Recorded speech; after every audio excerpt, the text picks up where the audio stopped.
The little boy's voice cracked like thin ice on a winter puddle. "They broke my toy and hit my mom," he cried, the words tumbling out between hiccuping sobs that shook his narrow shoulders.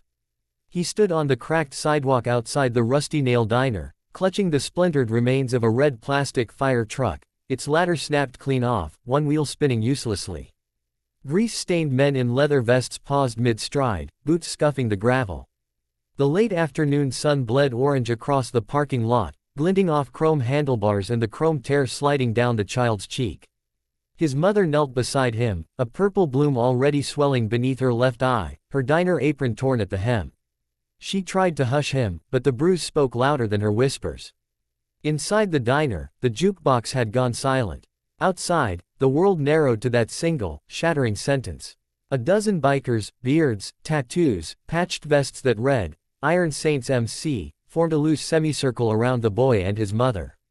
They had rolled in an hour earlier for coffee and pie, engines cooling like sleeping dragons. Now those dragons stirred. The largest of them, a mountain of a man named Bear, crouched until his knees cracked.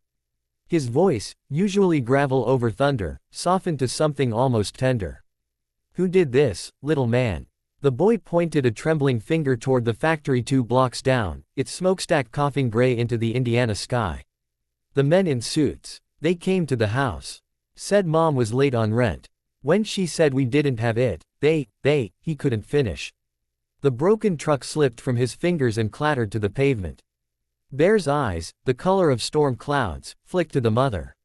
She wouldn't meet his gaze, shame and exhaustion bowed her head. Her name tag read, Clara. Bear had seen her every Thursday for 3 years, always smiling, always refilling his coffee without being asked. He knew she worked double shifts, knew her husband had died in Afghanistan, knew the factory had swallowed half the town's jobs and spat out eviction notices. He just hadn't known how close the jaws had come to Clara.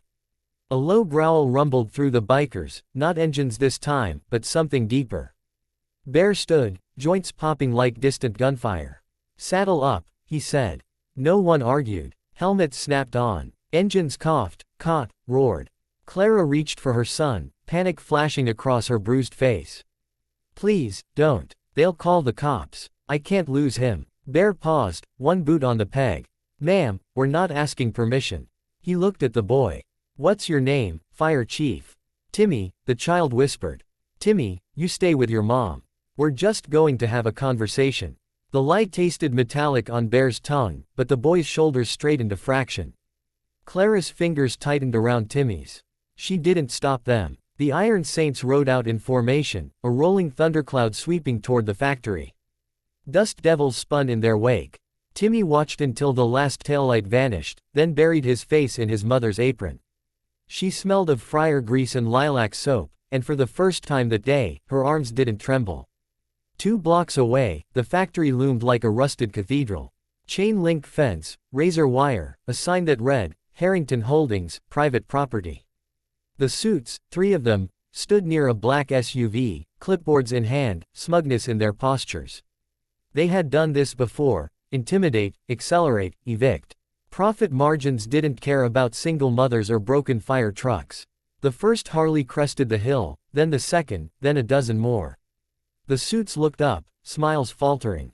The lead bike, Bear's, skidded to a stop inches from the SUV's bumper. Engines idled like caged wolves. Bear dismounted, each step deliberate. The others fanned out, a leather wall between the suits and the gate.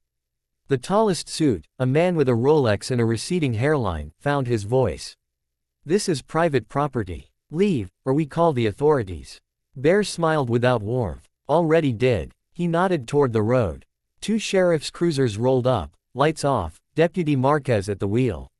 She was Bear's cousin. She owed him for pulling her brother out of a bar fight in '09. She parked, leaned against the hood, and said nothing.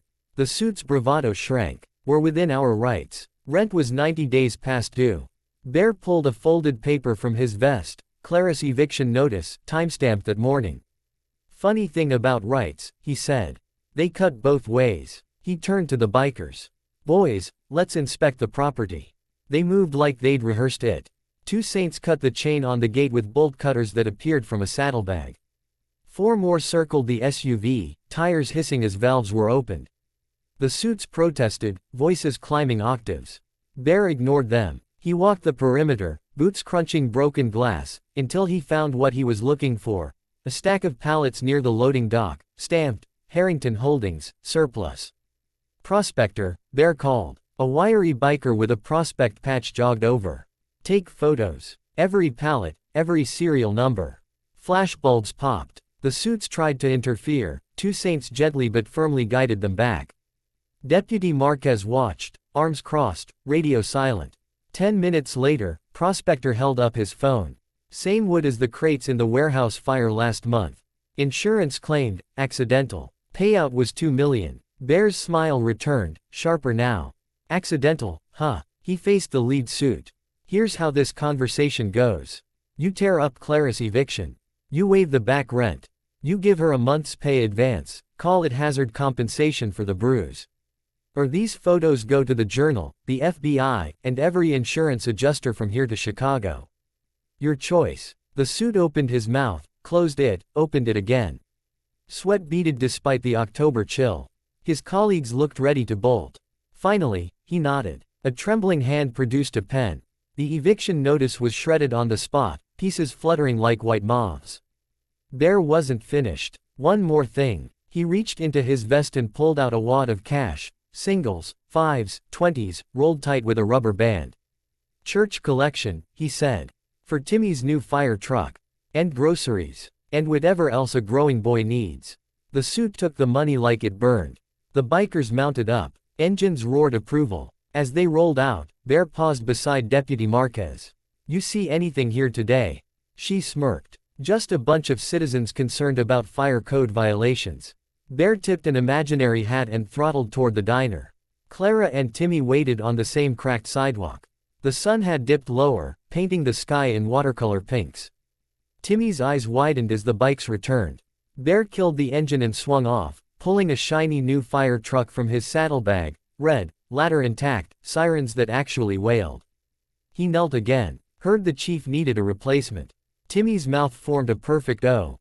He took the truck with reverent hands, then did something no one expected. He flung his arms around Bear's neck. The big man froze, then enveloped the boy in a hug that could have crushed ribs but didn't. Clara's tears fell silently. That should have been the end, a clean arc of justice, a toy restored, a family spared. But stories rarely end where we expect. 3 weeks later, the diner was packed. Word had spread, the Iron Saints had become local legends. Truckers detoured miles for Clara's coffee. Tips overflowed the jar labeled, College Fund, Timmy. Clara's bruise had faded to yellow, then vanished. She smiled easier now. Bear came every Thursday, same booth, same black coffee. One evening, he arrived to find the diner dark, doors locked, a handwritten sign, closed for private event. Inside, fairy lights twinkled. Every table was pushed together into one long banquet. The Saints filled half the seats, the other half held factory workers, men and women in coveralls, some with bandages, all with defiant eyes. At the head sat Clara, apron swapped for a simple black dress. Timmy stood on a chair beside her, fire truck tucked under one arm. Bear paused in the doorway. What's all this? Clara's voice carried over the murmur. We took a vote. The factory workers, you scared the suits so bad they offered severance to anyone who'd sign an NDA. Half the floor refused. They walked out. Started a co-op. Bought the surplus pallets, the old equipment. We're reopening as Horizon Toys. Employee owned. First product. She gestured to a table piled with handmade wooden fire trucks, each carved and painted by workers who'd once faced eviction themselves. Timmy tugged Bear's sleeve. You're our first investor. He held out a child-sized leather vest, patches still being sewn. Iron Saints, Junior Division. Bear's throat worked. He slipped the vest on over his cut, it barely reached his belt. Laughter rippled. Someone started clapping. Soon the whole room thundered. Later, when pie was served, apple, Clara's mother's recipe, Bear found himself beside a grizzled machinist named Dolores. She nudged him. Heard you lost your shop last year. Bank took it. Bear shrugged. Water under the bridge. Not anymore. Dolores slid a folded paper across the table. Blueprints. A new garage, bigger, with lifts and a paint booth. Funding line read, Seed capital, Horizon Toys employee fund. Bear stared until the numbers blurred. Outside, snow had begun to fall, fat flakes drifting through the diner's neon glow. Timmy pressed his nose to the window, fire truck leaving tiny tracks on the sill. Clara joined Bear on the doorstep. "You gave us more than money," she said quietly. "You gave us proof the world still has teeth for the little guy." Bear watched the snow settle on his bike's seat. "World's got teeth," he said. "Sometimes it just needs reminding where to bite." Years later, travelers on I-70 would pass a factory with a fresh sign, Horizon Toys, built by Hoosiers, loved by kids. Beside it, a motorcycle repair shop with a playground out back, swings shaped like Harleys. On Thursdays, a giant of a man in a too small vest could be found pushing children skyward, laughter rising with the snow. And somewhere, a red fire truck with a working siren still races across kitchen floors, reminding every child who plays with it that broken things can be mended, that kindness can roar louder than any engine, and that sometimes the people who look fiercest have the softest hearts of all.